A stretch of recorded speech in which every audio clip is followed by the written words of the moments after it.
and I'll never back down. In the middle of the ring is where I lay the smack down. Against all odds, I will always prevail. So when you step to me, it's like hell in a cell.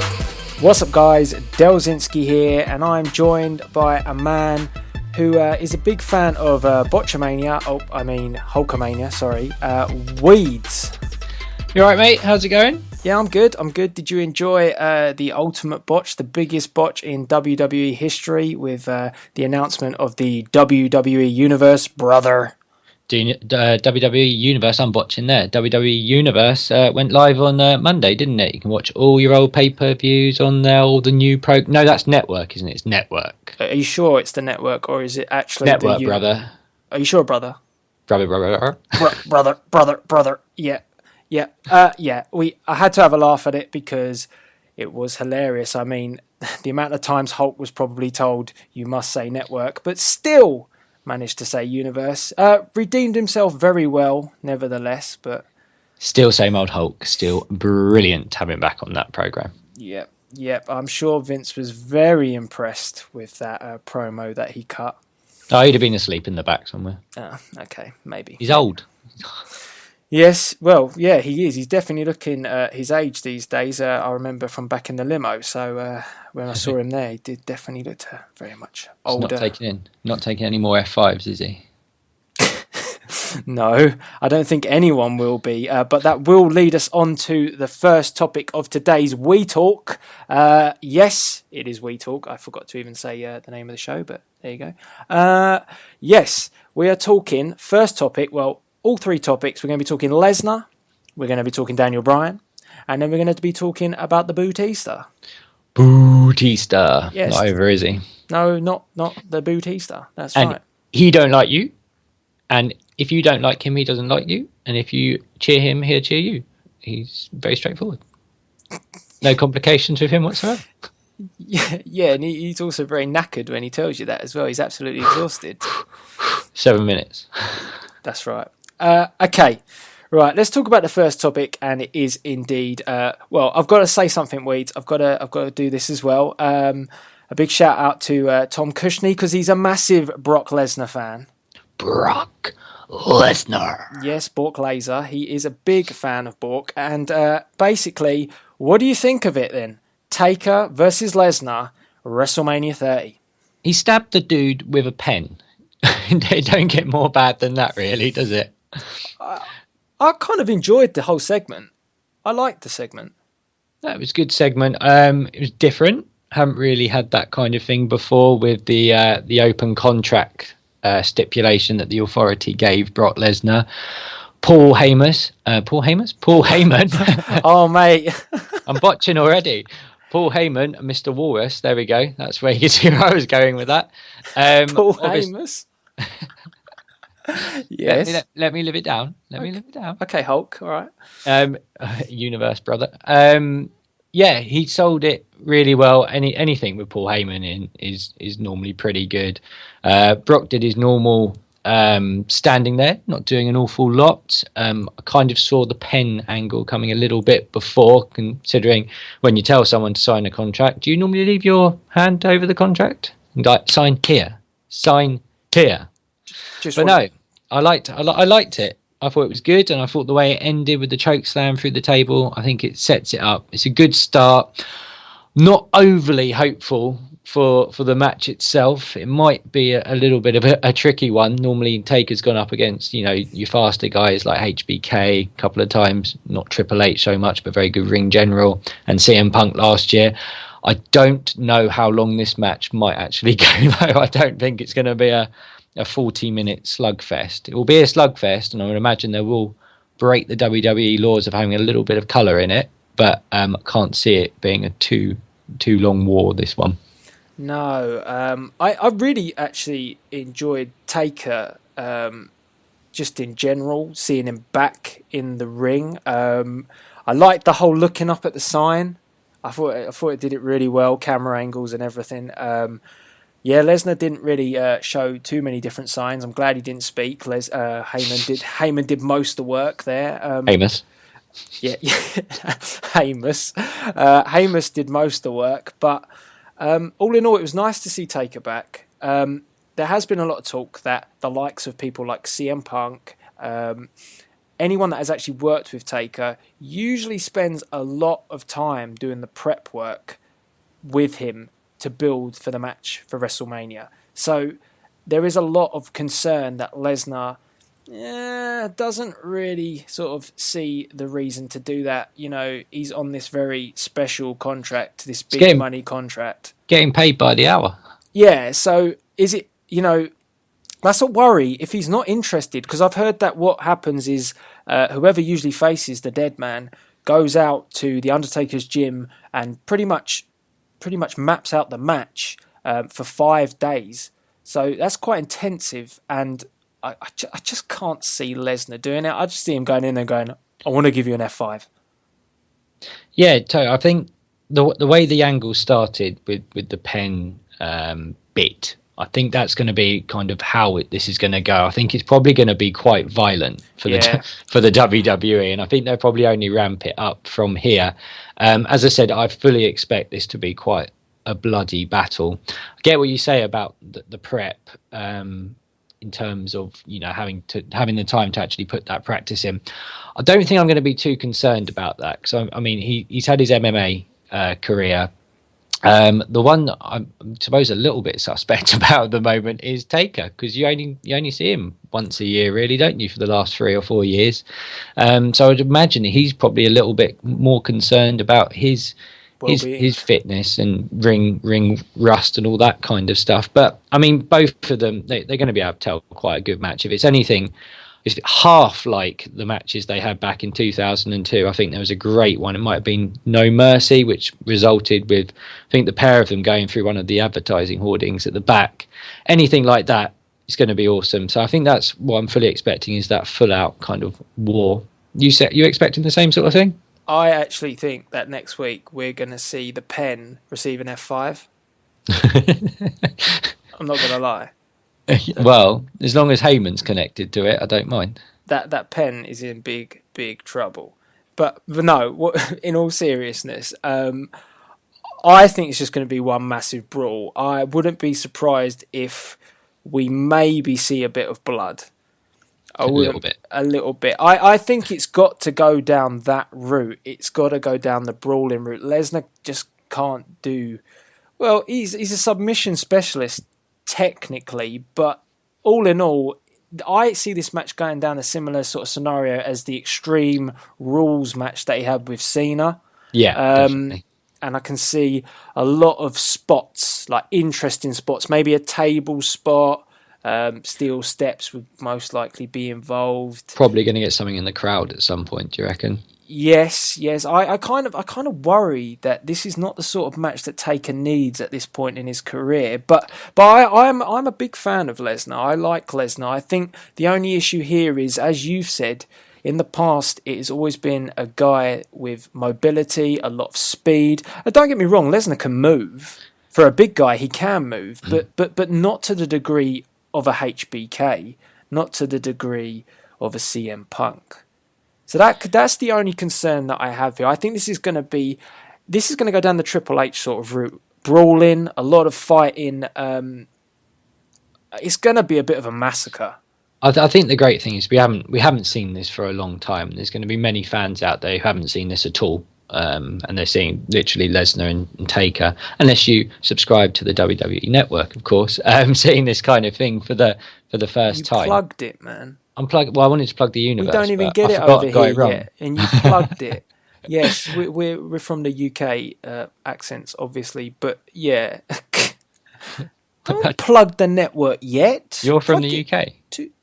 All right, shut it. 2015. If we're lucky. Yeah, so we've seen this kind of match, some of us seen it before, but as I say, if it's anything like that, I mean, that's going to send me home happy. What I was going to ask you, because obviously spots and even getting a spot on the WrestleMania card has been quite a contentious issue since Monday with Mr. Bryan. Where do you see this match going on? With Triple H? The one Lesnar and Taker, is it last? Oh Christ, there's a lot of sound effects in there. Do you know what? I don't think it's going to be the main event. What do you see that being? The title match. The title. Okay. Yeah. It has to be, hasn't it? It's got Bootista in it, but it's been billed too much to not be the main event. I think I can't see the streak being the main event this year. We shall see. So, what do you see being that main event then? Well, I sort of thinking outside the box here a little bit. Uh-oh. Are you implying that I shouldn't do that often, or are you implying that I'm going against the grain? No, it means you're going to get disappointed. WWE don't do this. They don't do this. Okay, right. So this brings us on to Daniel Bryan. Yes. Now, my plan for Daniel Bryan is that it all looks like it's leading towards a match with Triple H. He should be done with Kane shortly. Thank Hopefully. God. Yeah. And ultimately leads to a Triple H feud going into WrestleMania, which ultimately there will be a match, which I think will be fine because it sounds like he's taken CM Punk's spot. But something important has to happen in this match. There has to be a stipulation and a rule, which I most definitely think they need to add. Now, the way I would work this at WrestleMania 30 is that Triple H says to Daniel Bryan, look, you beat me and I will give you the credibility that you deserve. You beat me and I will stick you in that main event between Randall Keith Orton and Bootista. I think that is what everybody ultimately wants, and it makes a lot of sense because at the moment we are looking at heel versus heel in the main event. This is not what WWE wanted when they first brought back Bootista. He doesn't get it, does he? People no like me. Why is this? They boo me. This is the problem. That scenario was meant to be, expectation was, oh my God, it's bang, bang, bang, bang, Bootista, bang, here comes another bang, and he's back, and everybody loves him, and it's gone completely the other way, and now they must be looking, well, I think they have to have a face in this World Championship match, which they don't have. They are not going to turn Orton face, so leads to Daniel Bryan being in the main event, and thank God if they do that, we get the final moment and the crowning moment of Daniel Bryan being crowned WWE World Heavyweight Champion. No, definitely. I mean, they've been talking, what have they been calling it? A-plus players is what Triple H refers to it, and he's been doing that for quite a while now. So I think you might be onto something there in the terms that he's going to say, come on then, prove your worth, show me what you're made of, and we'll put you in that event. You're going to wrestle twice again. So echoes of what was it, WrestleMania 10 when they first started incorporating that with Brett, Luger, and Yokozuna. Oh, don't talk about it, WrestleMania. It's a crucial one at a 0 at the end. So yeah, I like what hopefully where this might be going. I say might be because obviously we were all expecting him to turn up in the Rumble, and we got Ray. So they have been known to let us down, and I know we've heard of slow burns before, but Jesus, this is the slowest build up to a face going over ever. I mean, when did this kick off? SummerSlam, was it, when City challenged Cena? Cena picked him. Yeah. And he's had the belt, once or twice since then for a grand total of 5 minutes? Oh, it's just stupid. At some point, you have to let the face go over. And if it's not going to be at WrestleMania... Then when? When the hell is it going to be? We also talked about this earlier today, and the fact that, look, if you're not going to give it to him at the granddaddy of them all, the biggest event, of the year, let's say they give him the belt at the next pay-per-view afterwards. What does that really say to Daniel Bryan? I mean, and what does that say for the whole storyline, for that matter, that you couldn't do it at the biggest pay-per-view of the year? It just completely, it just devalues the storyline. And I mean, I saw this at the end of Elimination Chamber. Michael Cole really did, he really did focus on the point that how many more times can this happen to Bryan? I mean, they're running out of ways to screw him over, surely. that is a pretty amazing feat that WWE have got to that stage, to be honest. I did like the Elimination Chamber, obviously, where you've got people crashing out onto the cold hard steel. You got people taking uppercuts from, catapult finishes and things like that. You got Kane going down with one punch and then laying there for 5 minutes. It's like, where is this going? No, it just concerns me. If they do not have a face in the main event at WrestleMania, then what the hell's going to happen? I mean, this crowd. I genuinely think if it is Randy or Randall versus Bootista in the main event, I could imagine boring chants. I can imagine booing. I can imagine CM Punk chants. I can imagine most definitely people going home. Daniel Bryan chants are going to be, blowing up throughout the arena. It just seems crazy. That's a good point you make there. Now, most of these chants, they're coming in arenas that are 20,000 full. They're going to have 80,000 plus in here on their first show that is on that network.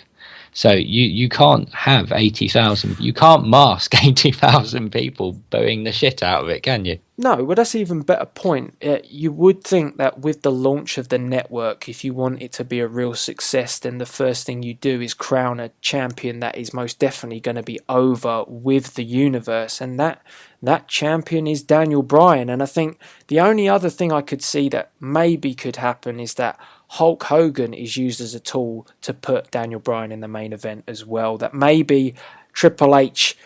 this storyline sounds like they're going to have a match, but maybe, just maybe, Triple H refuses and Hulk Hogan says, look, well, I'm going to put Daniel Bryan in the main event at WrestleMania. Oh, I'm going back to TNA. Yeah, don't make him do that. It's going well over there at the moment. Cool. And I was going to say, at this point, poor old Batista, could he have picked a worse time? Bootista, I apologise. Bootista? Dave Bootista. Could he have picked a worse time in 4 years to come back to this company? His face is just a picture, to say the least. I mean, you don't get it, does he? I genuinely think he's thinking, do they think I'm the Rock or something? I mean, he just doesn't know what to do, and I feel a little bit sorry for him because I was excited about him coming back at the time, but I did say this before, he is not a face.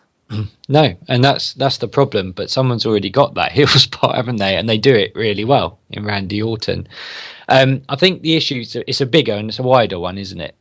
It's the same sort of thing that's playing in with CM Punk at the moment.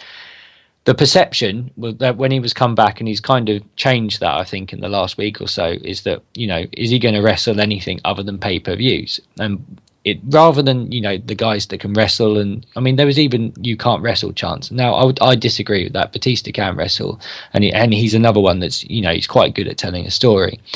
I think this argument between the two kind of sides is, it's not about smart wrestling fans or anything like that. It's about people who go out there and do that thing every night. They're not just doing it on your Raws. They're not just doing it at your pay-per-views. They're doing it at house shows. And I think this is the kind of issue that people have taken and why he's got the reaction he's got. He seems to be coming around and changing that a bit more. It sounds like he's going to be appearing on SmackDown this week. He's wrestling on Raw now, obviously open with Del Rio. And maybe they're trying to change that perception. Do I think he's going to go heel? Yeah, I'm fully expecting him to go heel, to be completely honest with you. As a face, he never really did it for me. He's always been far more effective as that cocky, arrogant heel who doesn't want people in his ring with him. What do you think? I think it's just a respect thing. I think that's from the universe's point of view. It's about there's people who have been there at the moment, who have been there for the past year busting a gut, and this guy just walked straight back into a main event at WrestleMania, and that is ultimately why he's being booed. It's not. I don't even think it's a case of, look, we all hate Batista. I think it's more a case of you don't deserve this. Unfortunately, it's a bit like the Rock scenario from the last, the the last few WrestleManias that we've seen, we don't like these guys just walking straight back in. I'm one of the biggest fans of The Rock, but I still did not agree that he was main eventing as opposed to a CM Punk. I've always liked with WWE, and they've always done this a lot more, even back in the days when they were competing with WCW. It's that element of surprise that anything could happen. That is what WWE built their reputation on. It's lost that, man. And it's like you talk about with The Rock there. The Rock, we were told he's challenging for the WWE Championship, as it was then, 9 months before he's even going into that pay-per-view. We knew that Batista was coming back just after Christmas? We knew he was coming back on that Raw before the Royal Rumble. Wouldn't it have been better just not to have told us that Batista was coming back and he drew number 30 in the Royal Rumble? If he'd then won it and gone to WrestleMania, would people really have been that bothered? No, I mean, that's it. People like to be surprised. We don't watch this we watch it for the wrestling, but we watch it to be entertained as well. That's the monkey on the label is sports entertainment, WWE entertainment. You know, we're watching it not to have the same predictable stuff shoved down our throat week in, week out. As soon as you do that, you're going to lose your audience, and they're going to start rooting for Del Rio in what they consider a one-sided match. They're going to start. I think you see, this is what's great for him is he hasn't been better in the last week than he has in the whole of the last year. It's done wonders for him, and again, this for someone who's potentially coming up for a contract renewal. But that's why they're looking at your Roman Reigns, your Seth Rollins, your Dean Ambrose, your Bray Wyatts. They want this new thing at the same time. These wrestlers to be rewarded who actually warrant it. Cesaro. I mean, that's it. They've got so many guys there at the moment who, they're not the finished article, but they deserve to, see what they can do. Yeah, no, that is it. That is the point. The future, in my opinion, you say they're not the finished article. They will only become that when they're allowed to main event, these big events. And the more these guys come back, and it just seems like the universe is voicing their opinion. We're not happy with the likes of a Bootista and Randy Orton main event. And I don't begrudge Orton's scenario. I mean, he hasn't had the best of title reigns, and I think he has done some really good mic work. And he's actually portrayed himself as in this scenario that he's been in. I think he's done a good job. I just think we didn't want this as our main event at WrestleMania 30, and unfortunately, Batista is the fall guy for that scenario. It is the Yes Movement, and it is Daniel Bryan's time. And I know a lot of people on the internet go, "Oh, you can cry, moan, and bitch and piss about Daniel Bryan not being given his main event," but ultimately, a lot of people would agree that Daniel Bryan should be main event in WrestleMania.